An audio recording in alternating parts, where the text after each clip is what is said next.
राजा जनक को स्वप्न आया। स्वप्न आया कि मेरे राज्य पर, मिथिला नगरी पर किसी ने आक्रमण कर दिया है और उस आक्रमण में मेरी मिथिला की जो सेना है वो पराजित हो गई है और शत्रु ने नगर में प्रवेश कर लिया है और महल में भी प्रवेश कर लिया। तो शत्रु के भय से मैं अपनी पत्नी को लेकर के और गुप्त मार्ग से निकल गया हूँ। भटकते भटकते भटकते एक नदी के किनारे आ गया हूँ और क्षुधा पिपासा से त्रस्त होने के कारण एक अन्य क्षेत्र से मुझे खिचड़ी मिली, मूंग की दाल और चावल। तो उसको बनाने के लिए मैंने लकड़ी इकट्ठी करी है और ईंट का चूल्हा बनाया और नदी से पानी लेकर के खिचड़ी बनाई। खिचड़ी बन करके तैयार हुई, दोनों खाने के लिए बैठे तैयारी में थे राजा रानी। उसी समय लड़ते हुए दो बैल वहाँ आए और उनके पैर से वो मिट्टी की जो हंडी थी वो फूट गई, पूरी खिचड़ी रेती में बगर गई। जैसे ही हंडी फूटी वैसे ही राजा की नींद खुल गई। तो राजा ने देखा कि मैं तो सोने के पलंग पर सो रहा हूँ, मखमल की सैया पर विद्यमान हूँ। तो उनके मन में विचार आने लगा कि जो मैंने अभी स्वप्न देखा था वो सत्य है कि ये सत्य है। तत्सत्यम इदम सत्यम कि तत्सत्यम।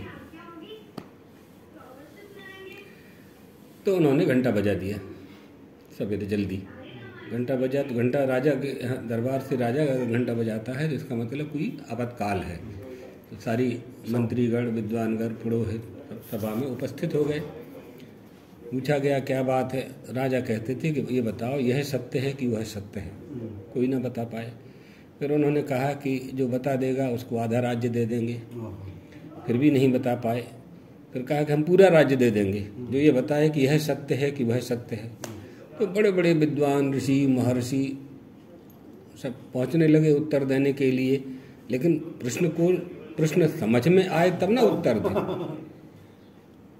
तो राजा की जिज्ञासा को कोई शांत नहीं कर सका। अंत में राजा ने कहा कि जो अब नहीं बता पाएगा और बताने के लिए आएगा उसको कारागार में रख दिया जाएगा।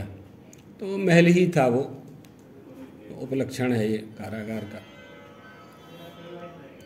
यहाँ क्या होता था कि वरुण देवता एक बहुत बड़ा यज्ञ कर रहे थे। जल के देवता हैं, बहुत बड़ा यज्ञ कर रहे। उसमें उनको ब्राह्मणों की और ऋषियों की जरूरत थी। तो उन्होंने राजा जनक से संधि कर ली। तो जिन जिन को राजा जनक गिरफ्तार करते थे वरुण देवता उनको ले जाते थे यज्ञ कराने के लिए। तो ये कथा से अलग हट की बात है, लेकिन उसका कारण बता दे रहे हैं। एक कहोल नाम के ऋषि थे।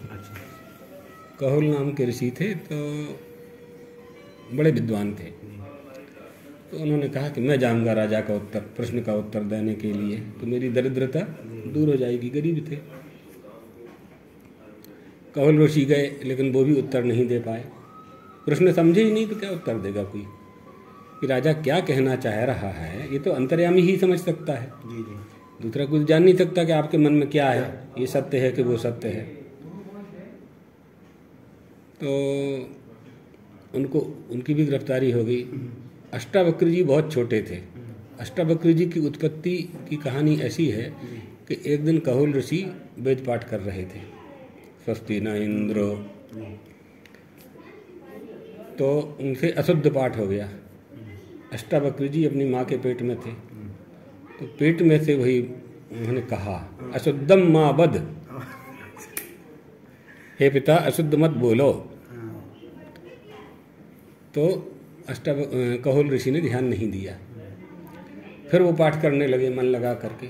तो फिर कहीं त्रुटि हो गई, स्वर का भेद हो गया पाठ में। तो फिर आवाज आई पुनः पुनः अशुद्धम वदसि। आप बार बार अशुद्ध बोलते हो। तो कहोल ऋषि ने कहा कस तुम कौन हो। तो उन्होंने कहा त्वदीयोस्मि, तुम्हारा ही हूँ।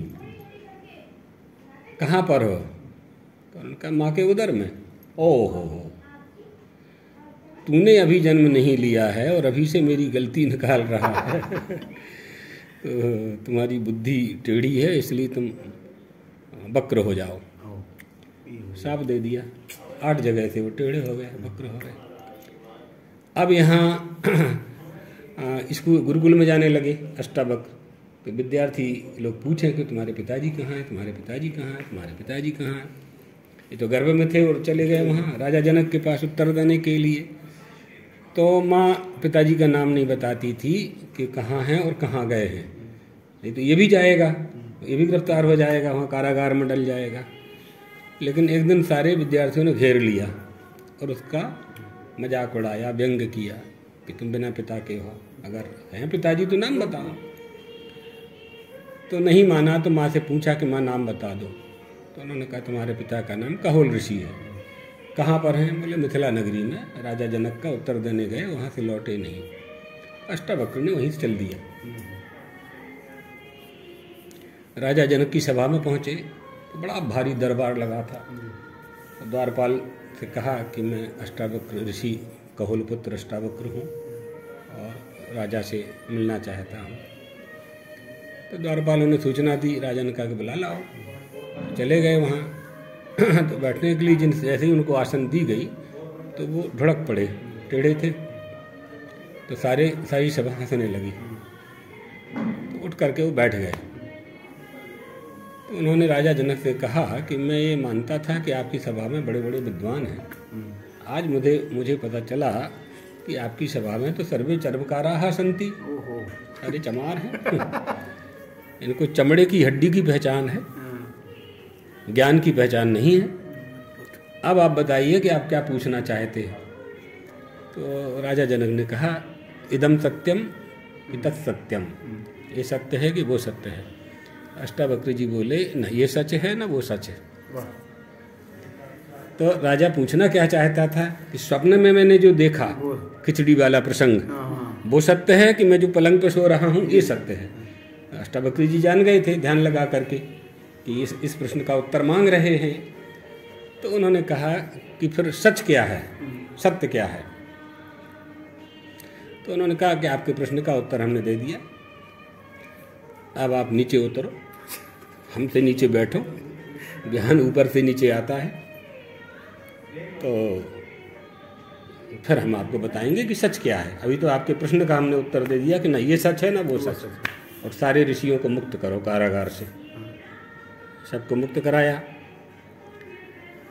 अष्टावक्र जी ने कहा कि हमारे उत्तर देने के पहले संकल्प करो, सारा राज्य तुमने हमको दिया, प्रश्न का उत्तर जो दे, हाँ बोले दिया, संकल्प करो। संकल्प कराया। जैसे ही संकल्प किया और उसी समय एक ब्राह्मण आ गया। अष्टावक्र जी ने ही लीला रची, उन्होंने ही जैसे जादूगर करता है उन्होंने लीला रची। एक ब्राह्मण आ गया कि मेरी कन्या का विवाह है और मुझे सहस्त्र मुद्रा चाहिए। तो राजा जनक ने कहा कि देखो भैया, हम तो दे सकते थे, लेकिन अभी अभी हमने सारा राज्य अष्टावक्र जी को दे दिया, इसलिए हम अब दे नहीं सकते। तो अष्टावक्र जी ने कहा ब्राह्मण देवता, ये राजा झूठ बोल रहा है, हमको नहीं दिया इसने। महाराज अभी भी हाथ गीला है संकल्प का।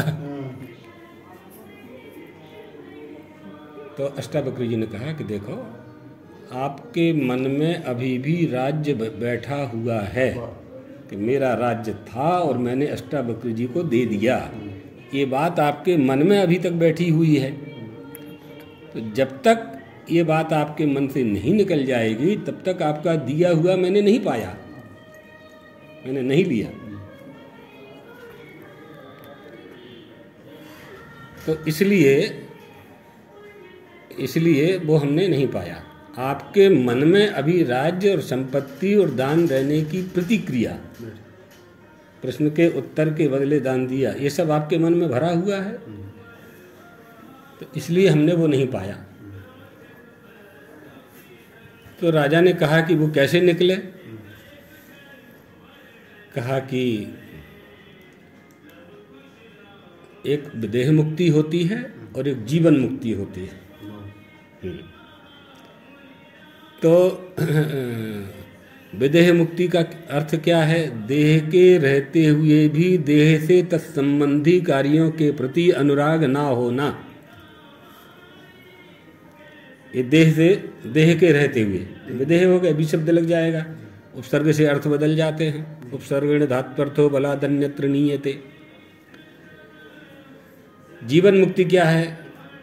लोग समझते हैं कि मरने के बाद मृत्यु होती है, मरने के बाद मुक्ति होती है, मृत्यु के बाद मुक्ति। भगवान श्री कृष्ण कहते हैं नहीं, मृत्यु अत्यंत विस्मृति ही, मरने के बाद मुक्ति नहीं, जीवन मुक्त ही मुक्त है। तुम जीवन मुक्त ही हो। जीवन मुक्त ना होने का जो अज्ञान है उससे मुक्त होना है बस। जीवन मुक्त ना होने का जो अज्ञान है उससे केवल मुक्त होना है बस। तुम बंधन में हो ही नहीं। बंदर ने घड़े में हाथ डाला, पहले तो ऐसे घड़े बनते थे, ऐसे सुराही, फ्रिज तो थे नहीं, तो मुंह छोटा होता था, पेट बड़ा होता था, उसमें चना रखे बंदर पकड़ने वाले ने, हाथ डाला, चना पकड़े, हाथ फंस गया, हाथ बाहर आ नहीं रहा है। तो बंदर ने आवाज लगाई कि घड़े ने मुझे पकड़ लिया, घड़े ने मुझे पकड़ लिया। सारे बंदर इकट्ठे हो गए, कैसे निकले भैया, घड़ा ने इसको पकड़ लिया है। तो सेनापति आ गया, बंदरों का लंगूर होता है ना एक, क्या उपाय है? उसने कहा कि बंदर का हाथ काट दो, है ना। तो तुमने घड़े को पकड़ा, चने को पकड़ा, कि घड़े ने तुमको पकड़ा, चने ने तुमको पकड़ा, है ना। ये जीवन मुक्ति का उपाय क्या है? तो अगर मनुष्य का बालक होता तो चना छोड़ देता, हाथ बाहर आ जाता। ज्यादा से ज्यादा होता तो उसके पिताजी घड़ा फोड़ देते, हाथ तो नहीं काटते बेटे का। वासना रूपी घड़ों को हमने पकड़ लिया है। वासना के घड़े नहीं, वासना और कामना के चनों को हमने पकड़ लिया है। वासना, कामना रूपी, तृष्णा रूपी, लोभ रूपी चनों को हमने पकड़ लिया है। और ये शरीर रूपी घट, शरीर रूपी घट है, वो उसमें से निकलता नहीं। जब तक छोड़ेगा नहीं तब तक हाथ बाहर आएगा नहीं। तो जीवन के प्रपंच से निकलने की जो पद्धति है उसको जो जानता है वही जीवन मुक्त हो पाता है, जीवन से मुक्त होता है। तो जीवन से मुक्त होने के लिए जीवित रहे, मरने के बाद किसी ने आपकी कुछ ले लिया तो ले लिया तो क्या हुआ, आपका हुआ। जिंदा रहते हुए हम किसी चीज का त्याग करें, जी जिंदा रहते हुए, मरने के बाद तो हमारे गले से माला कोई ना कोई निकालेगा, पक्का है। जिंदा रहते हम इसको किसी को दे दें, ये हमारा दान देने का पुरुषार्थ है, दानशीलता का ये पुरुषार्थ है। तो राजा जनक ने पूछा, कथम ज्ञान ममाप्नोति कथम मुक्तिर्भविष्यति वैराग्यंच कथम प्राप्यो एतद् ब्रूहि मम प्रभो। हे प्रभो, हे अष्टावक्र जी महाराज, ज्ञान कैसे प्राप्त होता है, वैराग्य कैसे प्राप्त होता है, मुक्ति किसे कहते हैं? वैराग्यंच कथम प्राप्य एतद् ब्रूहि, ये बोली कही। तो अष्टावक्र जी ने कहा, मुक्ति मिच्छति चेत्ता तो विषयान विषवत्य जाओ। अगर तुम मुक्ति चाहते हो, जीवन मुक्त होना चाहते हो, जीवन के रहते हुए मुक्त होना चाहते हो, तो जैसे भोजन की थाली में विष का त्याग किया जाता है, इसी तरह से स्वर्गादि लोकों के सुख का त्याग कर दो। उससे क्या होगा? तो अष्टावक्र जी बोले, यही सच है, यही सत्य है। राजा कहता था ना कि सच क्या है, यह सत्य क्या है सत्य, तो उन्होंने बता दिया कि ना ये सच है ना ये सच है। तो उन्होंने तीसरा क्वेश्चन कर दिया कि सच क्या है, तो बता दिया कि यही सच, विषयान विषवत्य जाओ।